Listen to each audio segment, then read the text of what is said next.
Bismillah ar-Rahman ar-Rahim. In the name of Allah, the All-Gracious, the All-Merciful. Hello to you all, dear viewers and dear students of Al-Mustafa University, and also the other viewers. Thank you for being with us. I'm at your service for another program, another chapter about the discussion in regard with the models of communications. The general subject is about the communication itself and the communications, and also we will talk about some points about propagations too. In the former discussions, we talked about 5 or 6 models of communications. Aristotelian model, we talked about Laswell, Shannon and Weaver, Wilbur Schramm's, and Berlow's. Today we will talk about Eugen White's model of communication. Eugen White's model of communication is mostly based on the stages of oral communication. He mentions that in the process of communication, first of all, he believes in the point that it is a process, it is systematic. The communication is systematic. Secondly, he believes in 8 stages of oral communication. He says that first point is thinking. Thinking is the first stage of communication. After thinking, it is symbolizing. After symbolizing, expressing, transmitting, receiving, decoding, feedbacking, and monitoring. So these are the 8 stages of oral communication. Once more, I will repeat the stages: thinking, symbolizing, expressing, transmitting, receiving, decoding, feedbacking, and monitoring. Now I will talk about these one by one. But before that, an introduction that Eugen White gave his communication students a sequence of events that takes place in communication. These 8 stages of oral communications are as following. Thinking. A desire, feeling, or an emotion provides a speaker a stimulus or a motivation to communicate a need. So, he believes that at the first stage, the communicator needs a motivation, a stimulus.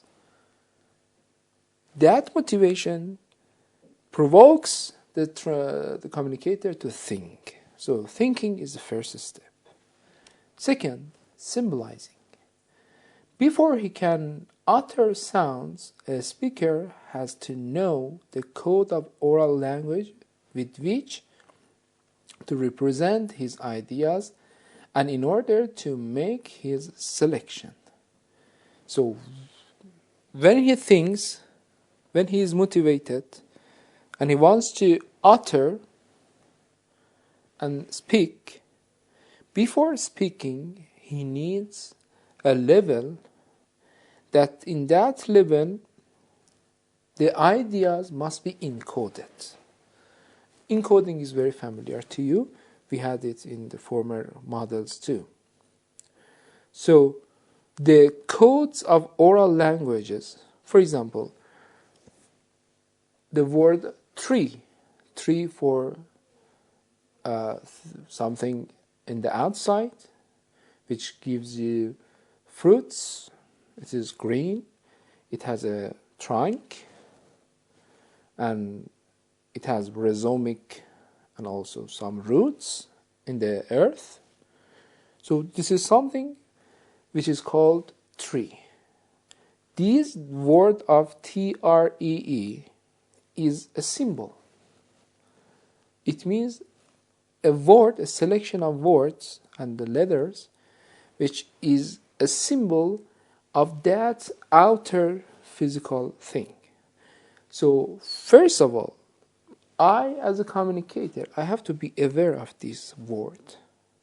So after thinking that I am going to talk about a tree, I have to know the word tree itself and the symbol which stands for that outer thing.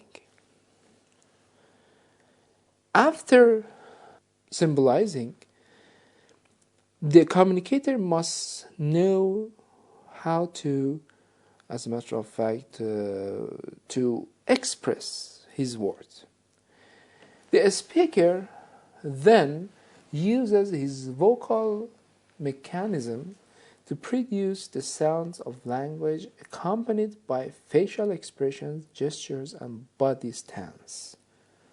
So, when you thought and when you symbolized your words, now you have to express how you want to express your words and how you want to express your ideas in your mind and the symbols. Okay, it is sometimes by vocal cords uttering, as vocal, and this we can say that it is some kind of vocal mechanism, and sometimes it is not based on the auditory points. It is by the gestures. For example, this points out thinking. Sometimes when you frown, it shows that you are angry. When something is frowned on, it means that you are angry about that point. When sometimes you are astonished, when you are surprised, when you use your body organs, for example, when you stand and want to walk on the scene, when you use your hands, when you use your body language, your facial expressions, the different forms of your facial, as a matter of fact, expressions are very influential on the words and on the points that you want to convey to the receiver. So, according to Eugen White's model, the third element is expressing after thinking and symbolizing. The fourth one is transmitting.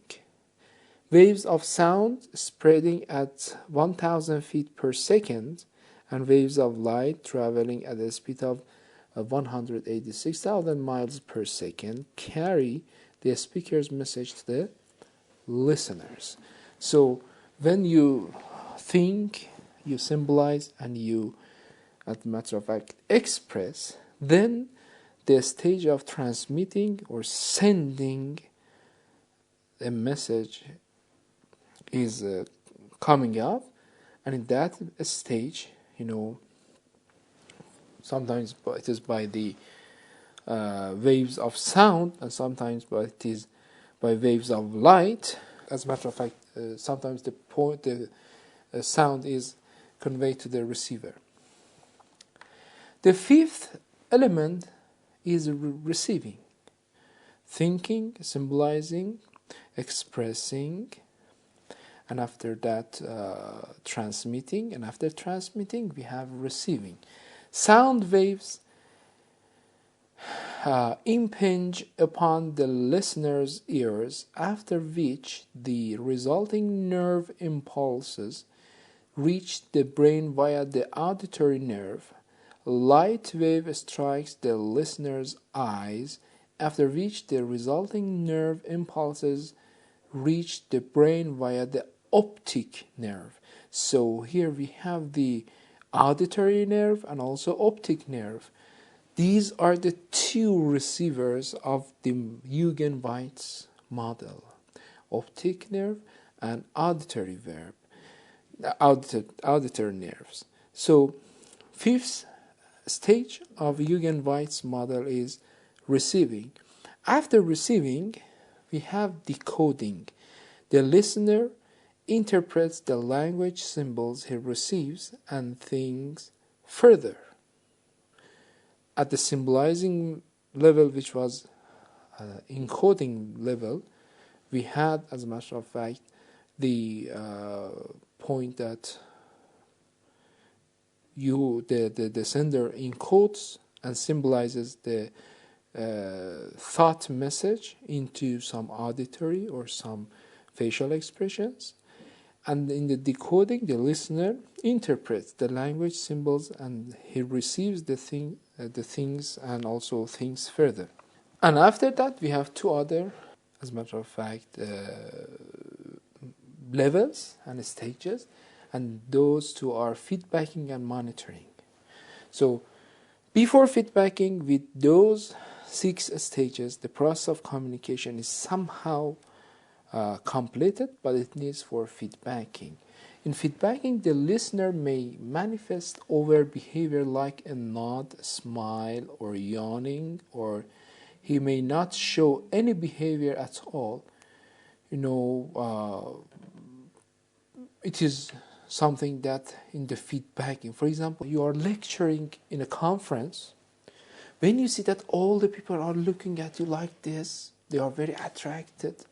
So you are encouraged, you talk more, because you get the instant feedback of the target audience, and you are very encouraged to continue. But when the receiver looks at you in this way, he sometimes nods, sometimes start yawning, and sometimes he start talking to the other.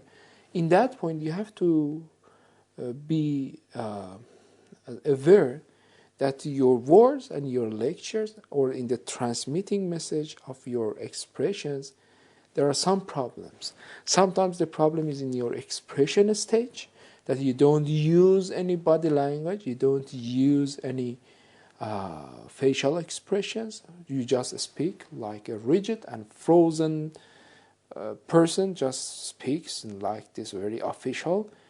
But it is not a case that you want to attract someone. You have to be very, as a matter of fact, interactive, very in a way that you attract the audience.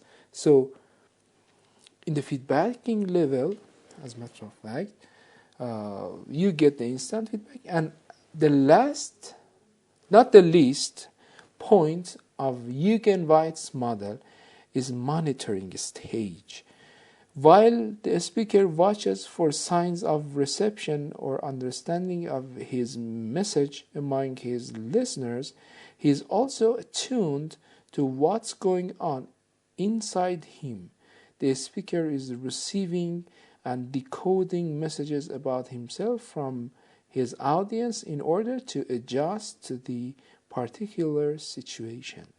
So, when it is very interesting that White is very illustratively points out on the stages of communication that when you give feedback, okay, it is not just the point that you give feedback and it's over. No, again, the sender, which is now the receiver of the feedback, okay, by the stage of monitoring, which is the 8th stage, he monitors, he understands, he interprets, he, as a matter of fact, adjusts himself according to the views of the receivers, and he tries to understand what was the weakness of his, for example, lecture, that, for example, the audiences are yawning and they are not paying attention to the speech of the speaker. So, if, as a recap, we talked about the White's model.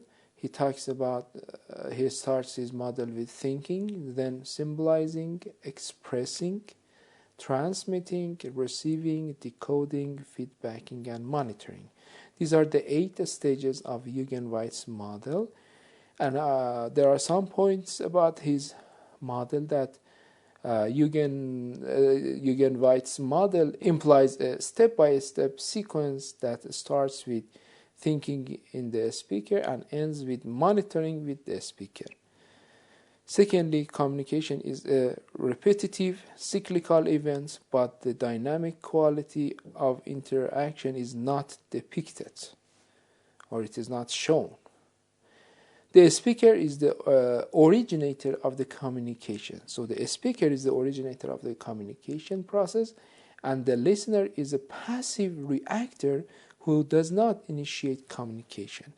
So normally it is very true that as a matter of fact, speaker is the originator. This is the end of the model of Eugen White's. Now, I have to point out to another model of communication, and inshallah in upcoming sessions we will talk about other models and also some techniques of propagation and some points which are very important to know about communicational skills and etc. Inshallah we will talk about those points. The next model that I'm going to talk about is the helical model of communication, or the dance model of communication, which is brought to the area of communication in 1967. And in this helical model, which is very spiral, it talks about different points which is represented by a spiraling figure, and it is very helical. It is helix, like helix. The process of communication progresses or moves forward in a cyclical fashion, and what we say now influences the future. No literal features or elements. Helix as a symbol for the dynamism of human communication is visually powerful. What does it mean? In just, if I want to summarize or tell in brief what is the helical model, it has different interpretations. First of all, it is mostly talking about the effects of the communication, not about communication itself. He says that it can be interpreted from two angles. Sometimes you go from the bottom to the up. Sometimes you come from up to the down process. So sometimes it's bottom up process and sometimes up the top down process. What does it mean?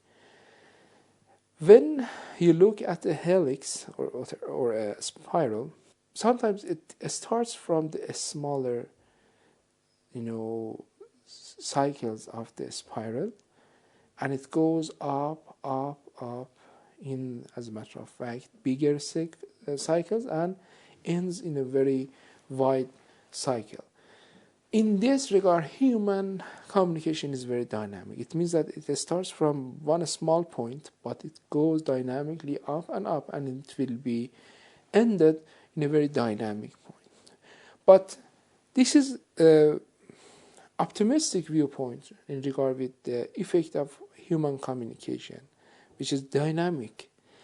But according to some politicians or according to some social scientists, it can be also looked upon as a pessimistic viewpoint, looking at this point that sometimes in social systems and in the societies, people start from the wider cycles and they go down, and it will end it in a smaller point. In one point, it will be passive process of communication. They say sometimes human beings' communication will be suffocated in the process of communication or in the years. When in this model it is mentioned that what we say now influences the future, it is very deliberately pointed out that sometimes in the social system, in the society, people are at the first are very active. They are very interconnected to for example, to the body of the government. They are very connected to each other. They are very active. But day in, day out, slowly, since the government process and system is suffering from a malady, this process of communication will suffocate the people to the point as the dictatorship point, that no one will be encouraged to speak, fearing of the future and fearing to be arrested or to be liked. So this is another form of communication, and I hope that up to here we have talked about the models of communication very deliberately, inshallah, and I hope that in the upcoming sessions we will talk about other types of communication and other models of communication which will come to our recent and contemporary times, which are very important. We have to pay attention. Until next program, and being with you, wassalamu alaikum wa rahmatullahi wa barakatuh.